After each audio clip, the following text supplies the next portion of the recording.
Hi, I'm Coach Ryan, founder of Peak Fitness and Sports Training, and I've got a bone to pick with your push-up technique.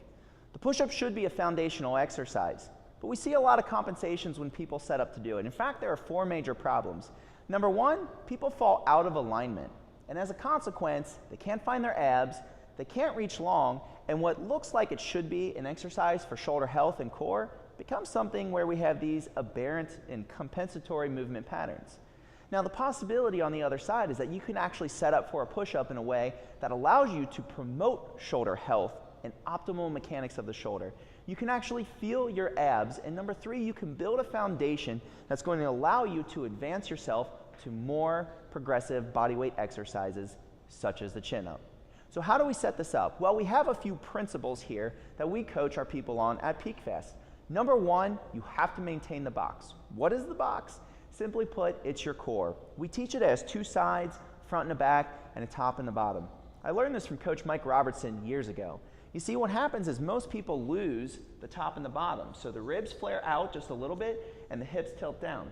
Now I'm exaggerating, but what happens in this position is we can't find abs. When we put that position into a push-up, we find people are out of alignment right away, and they're typically going to drop their head as well. So one of the solutions that we've been using is actually putting heels on the wall. Why? Well, the heel functions like a hamstring button.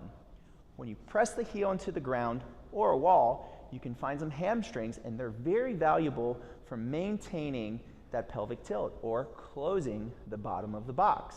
Now you can be in a position where you can actually get some abs. Principle 2 is I will reach long at the top. This allows you to push the floor away, pull that rib cage back, and close the top of the box.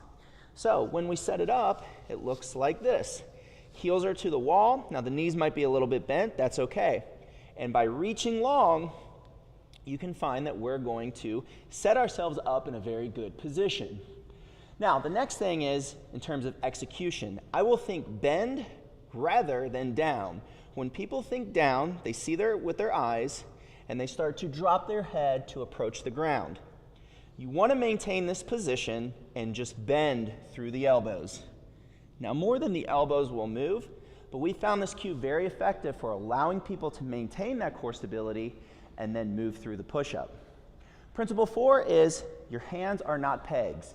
They must engage the ground. So as people go down, we typically cue for them to screw into the ground, and as they push, we cue them to unscrew. Now, your hands are not actually going to move. It's just engaging the ground, rather than just propping them down as 2 pegs. Put all this together, you're going to get a very high quality push-up. If you have any more questions like this about foundational exercises or some technique challenges, feel free to reach out to us, and then visit our Facebook page and our website at www.nkyfitness.com.